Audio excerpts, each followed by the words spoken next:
welcome to Boulevard's Big Three, where we break down this week's sermon with questions from you, listeners, me, and Brandy today. So today we're continuing our Allegiance series with Daniel chapter 4. Yes, as always, if you have a question about the sermon, scan the QR code on the screen to submit your question. All right, so now I get to try to summarize your sermon. Oh, okay, I want to hear you do this. So, Kelvin, it seems like today you gave the key ingredient to walking in allegiance to the Lord. Yeah. We can't walk, I think you said we can't walk in allegiance with the Lord if we're not walking in humility. That's right. To the Lord. That's right. That's right. That's a good summary. Thank you. I like that. Good job. Yeah, that was really good. Yay, you got an okay, good job. Yeah. A plus. Yeah. Okay, so now let's dive into those big three questions. Abby, what do you have this week? Okay, so this was a great story from Daniel chapter 4. We had all that crazy stuff from Nebuchadnezzar. I've read this before. I don't think I ever realized it was a letter. Yeah, That's the first time I ever really realized it's like addressed as a letter to the people or whatever. And so he's telling the story. Right. You kind of get, it's like when you have movies where it's being narrated by someone who you think maybe might die or something. You're like, well, we know he's going to be okay because he's telling the story. So Nebuchadnezzar's telling the story. So, I mean, what a ride it is, too. Right. It's great. It's great. So my first of my big 3 points that I learned from you today, you said the loudest, most influential voices aren't always the right voices for us to listen to. Right. And I actually, my favorite podcast is called The Bible Recap, and I actually last night heard Tara Lee Cobble speak. She was in Nashville. Okay. And she was saying how she's very picky about who she gives megaphones to. And that includes not just people, but also just, social media. Sure. So how can we be picky about who gets a megaphone? Who gets to speak really loud into our ears? Well, I think you have to approach it from a very biblical Christian worldview. So who gets the loudest, who is the loudest voice? Hopefully that loudest voice is God, right? And his word. Those are the voices that we have to attune our ears to hearing the most. Now, everybody else who's outside of that circle, is what they're saying in agreement? Is it in alignment with the loudest voice? If it's not, they need not have a megaphone into your life. Awesome. Everything starts with God, him being the loudest voice. And if it's in alignment, if it's not in alignment, we make our decisions based upon that. So it cannot be in conflict with this. Right. Right here. Right. That's good. That's good. Okay, the second thing I wrote down was you said a lot of times our thinking, and I think all of us actually are guilty of this at some point or another, where we think my way is the best way. Yep. I'm the only person that's right. No, I'm just kidding. My way is always the best way, kids. No, I'm just kidding.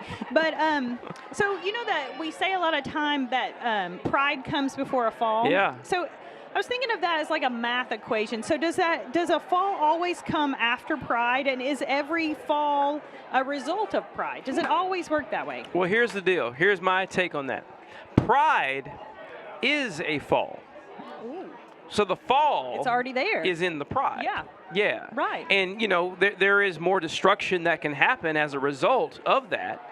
But it's like if I trip down the stairs or fall down one stair, well, there may be more stairs. The momentum may actually take me down more and more stairs, but I only stumbled really initially over one. So, but the pride is the actual fall. It is a falling when we're involved and wrapped up in our pride. Absolutely. That's the way I see it. Yeah, That's good. Because you can already see that with Nebuchadnezzar. Even if he had not had to suffer and become an animal, he was already degrading God's glory by glorifying himself. Right. And so that's already fall. That's exactly That's right. Great. And then the third thing I wrote down was, when you read all of these first 4 chapters with Nebuchadnezzar, all of the stuff that happens with him, to him, what he's doing, I mean, like, so prideful. Yep. And so powerful. Yep. So, but to me, it seems like, luckily I'm not God for lots of reasons, but I would think he was a lost cause. You know? But God ends up receiving glory from him in the end. So how should we respond when we're confronted with people who we might think is a lost cause, but we still maybe love them, we want them to come to know Jesus, but they seem like a lost cause? Well, are there any lost causes? Right, yeah. And what we might deem as a lost cause they might be lost to us in that moment. They may be a lost cause to us in that moment. But God may be doing something to them and for them and with them in moments that are beyond what we could ever even imagine, what we could ever even see. A lost cause to us is not necessarily a lost cause to Him. And so we have to approach it, from that perspective. We don't know what God is ultimately going to do with the person.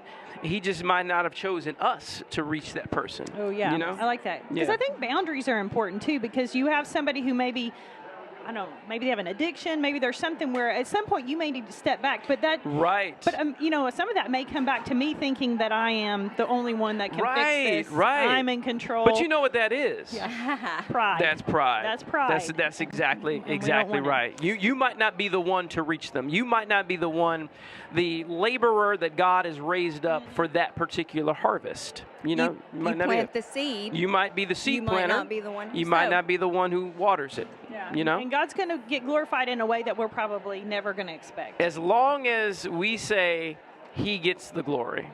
Amen. Amen. Yep. All right, guys. So those are my 3. I know you've got lots of questions. So if you have more questions about allegiance and the book of Daniel, be sure to send it to us. You can use that QR code on the screen. And if you want to rewatch the sermon or watch it for the first time, you can find it at boulevard.to/sermons. So that wraps up this week's Big 3. Look for this podcast on your favorite platforms and be sure to join us next week for Boulevard's Big 3. Until then, don't be afraid to ask big questions. He is a big God, and He's got big answers.